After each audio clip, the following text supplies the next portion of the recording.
As part of this series, I've been focusing on the things that make a church Bible-based, God-centered, and healthy. In this vid, I want to focus on the darker side of things and talk about cults.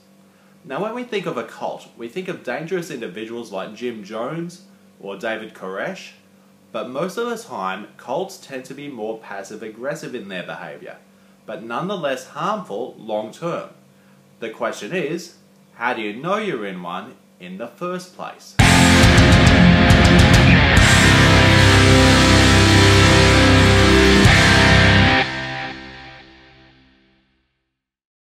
Number 1.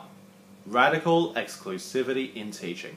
Upon meeting someone who belongs to a cult like a Jehovah's Witness or a Mormon, they will say that yes, they are Christians. They're just from another denomination like Anglicans, Baptists, Presbyterians, Pentecostals, etc. You start digging a bit deeper and things get a bit weird. The majority of distinctions between mainstream denominations tend to be over secondary, non-essential issues, such as form of baptism, style of worship, speaking in tongues, or interpretation of the end times. But insofar as the essential doctrines such as the Trinity, the inspiration of Scripture, the divinity of Christ, most mainstream denominations will all agree on these points. A cult, on the other hand, will usually have alternative opinions about one of the primary issues while overemphasizing one of the non-essentials. An example of having an alternative view of the primary issues would be that the Jehovah's Witnesses deny that Jesus is God and will say that he is merely a creative being. The Mormons will go one step further and say that Jesus and Satan are actually brothers, and in turn it is possible for a mortal human being to become a god themselves. And the cults will try to justify their divergence of belief by making claims of new, exclusive insight or revelation delivered by modern day prophets, angels, visions or dreams, the content of which is supposed to bring clarity, insight and correction which had previously remained hidden to the mainstream church. And in turn, the cult leader's mission then is to serve as a herald in gaining followers who will then accomplish what the church was supposed to do but failed because it lost its way. And do note this last point. There is amongst all these pseudo-Christian cults an overarching apologetic impulse. We need to save something. We're going to rescue Christianity. But what they really mean is that they are rescuing Christianity from itself. Number 2. Critical thinking is discouraged. Now let me repeat that cults will make bogus claims of new, exclusive revelations into the divine as the cornerstone of their beliefs. These are not the result of careful, systematic study, and how can they be if they're sourced from visions, dreams, or prophecies? Either you accept it at face value or you don't, period. And you don't want to spend too much time thinking about things rationally. And if you do start to raise legitimate questions and objections, you are quickly labeled as divisive or as a persecutor. In a cult, any information from the outside is considered evil, especially if it's in opposition. Members are told not to read or believe it. Only information supplied by the cult is true. In the case of the Jehovah's Witnesses, the Watchtower Society is a body that governs belief. When a Jehovah's Witness comes to your door, they'll have tucked under their arm a stack of tracts, Watchtower magazines, and of course, a copy of their New World Translation. Now when a JW comes to your door, I'm assuming that the typical response is to ignore them. Pretend you're not at home and just wait until they're gone.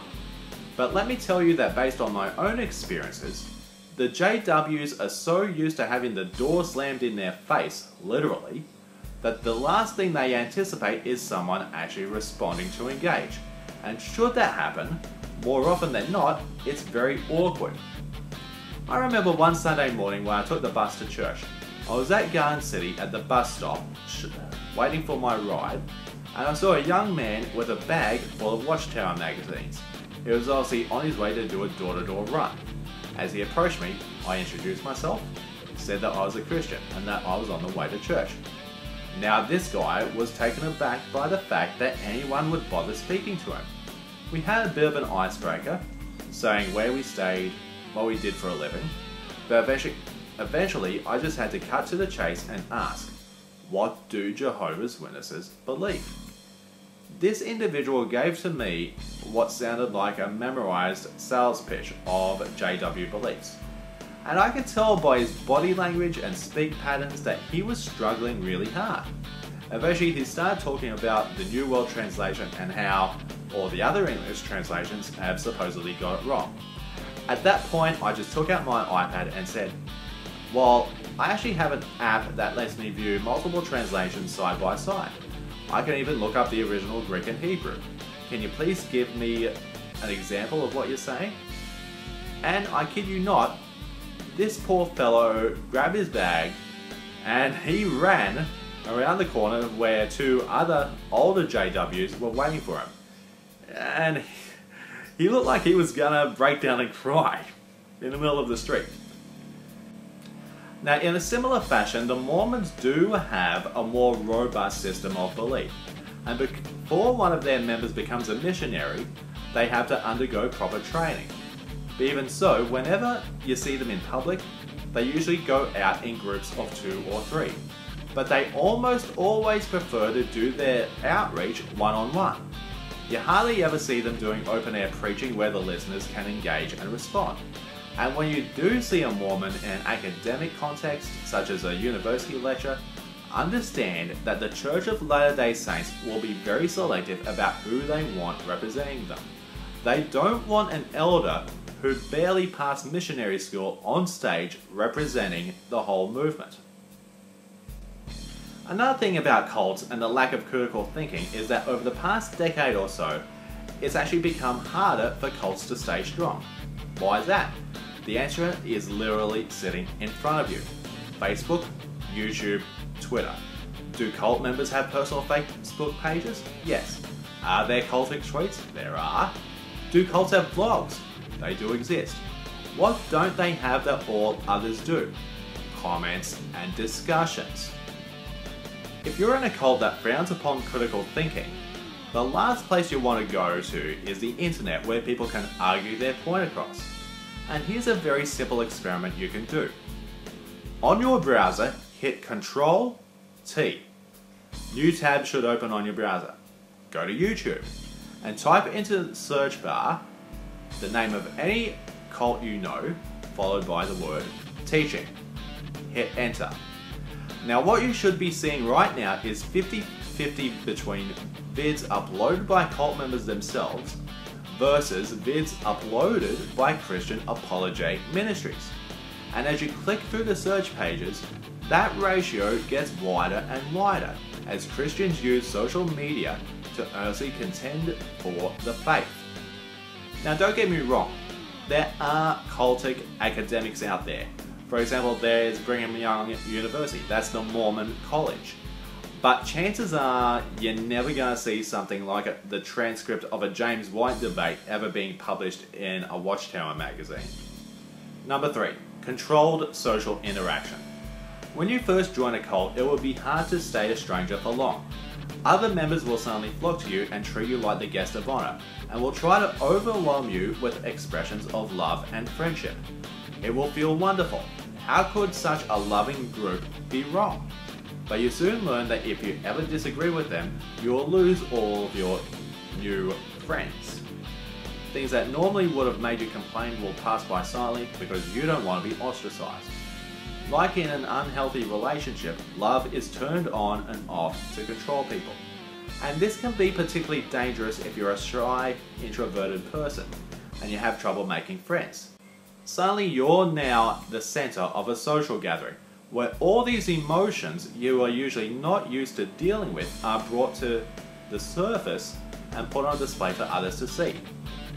Cults also try to cut you off from your normal friends and family because they hate others being able to influence you. A cult will seek to maneuver your life so as to maximize your contact with the cult members and minimize your contact with people outside the group, especially those who would oppose your involvement. And believe me when I say that in a worst case scenario, cults will not empathize with family-related tragedies or grievances, especially if and when said family members have been opposed to your involvement. A cult knows that if they can control your relationships, they can control you. Whether we like it or not, we are all profoundly affected by those around us. Number 4. A consolidated leadership. Cults tend to adhere to a structure wherein authority is channeled towards a single leader. This leader, whether they call themselves a bishop, prophet, an apostle, will typically be the one who organizing the teaching, activity, and direction of the cult, with little to no input from the members, as they are supposedly the one with direct access to the divine. Rarely will you see a cult with either a plurality of elders accountable to an assembly, or a more congregational structure where decisions are made and leaders appointed via a member vote. Cult leaders then are elevated to an intermediary role in the believer's relationship with God. At the practical level, this is all a very sure means of control in an environment that downplays critical thinking about things like doctrine and theology. Such a structure effectively silences internal opposition under the threat of ostracism if you don't comply fully. And the psychology of cult leaders can be just as bizarre as the cult in of itself. When you see a cult leader in person, they will be charming, charismatic, friendly. They know how to say the right things to get you motivated and on board. Outside of formal meetings, however, you get a completely different person. They're usually reclusive, standoffish, and have very little interaction with those under their leadership apart from carefully arranged appointments. And if you do happen upon a cult leader with the intent of questioning them without having arranged a proper meeting, watch out. They will not hesitate to hit you below the belt and publicly shame you for questioning them. Not only do cult leaders exhibit an obvious messiah complex, they can be, behind closed doors, be very narcissistic. Number 5. Cults are hard to leave. A red flag as to whether you are in a cult will be how former members are spoken of. If you were to ask about people who used to be involved but ended up leaving, you will never hear any good stories. Almost always, the persons in question will be cast as being divisive, unrepentant, rebellious. But if you were to meet up with them yourself to get their side of the story, you get a completely opposite picture, where the cult is portrayed as being manipulative and controlling. Either way, contact with former members is to be avoided if possible. So your eyes have been opened up and you can see clearly that the group you're in is a cult. You can just get up and leave and close this chapter in your life and not have to worry about anything more, right? That would be the best case scenario, where you leave and the cult simply forgets you exist despite all the time and energy you have obviously poured into it. Worst case scenario, on the other hand, is that you are forced to leave kicking and screaming, as the cult will do everything to keep you in. They'll go after your friends, your co-workers, your family members in an attempt to punish you. Most of us will be familiar with WikiLeaks founder Julian Assange. But what you hardly hear about in the media these days are the details of his early life. He's originally from Townsville in Queensland. When he was a year old, his mother married actor Richard Assange. They divorced around 1979, and Christine Assange then became involved with Leif Maynard, with whom she had a son before the couple broke up in 1982. Now, Leif Maynard himself was a member of the cult known simply as The Family. You can Google it. Founded by yoga teacher Anne Hamilton Byrne, who basically took a hodgepodge of Christianity, Hinduism, and New Age. What eventually led to the cult being exposed and shut down was when it was discovered that Anne Hamilton Byrne acquired 14 infants and young people between 1968 and 1975 to be raised as her quote-unquote children. Some were the natural children of members of the cult. Others had been obtained through irregular adoptions arranged by lawyers, doctors, and social workers within the group who could bypass the normal procedures. So when Julian Assange and his family managed to escape, the young Julian would actually spend his teenage years moving across 30 different locations throughout Australia, while he and his sibling would be stalked by Leif Maynard and other members of the cult. This is why, when Julian Assange appeared in court in 1996 for hacking, he was let off on a good behaviour bond on the grounds that he had a, quote, disrupted childhood, unquote.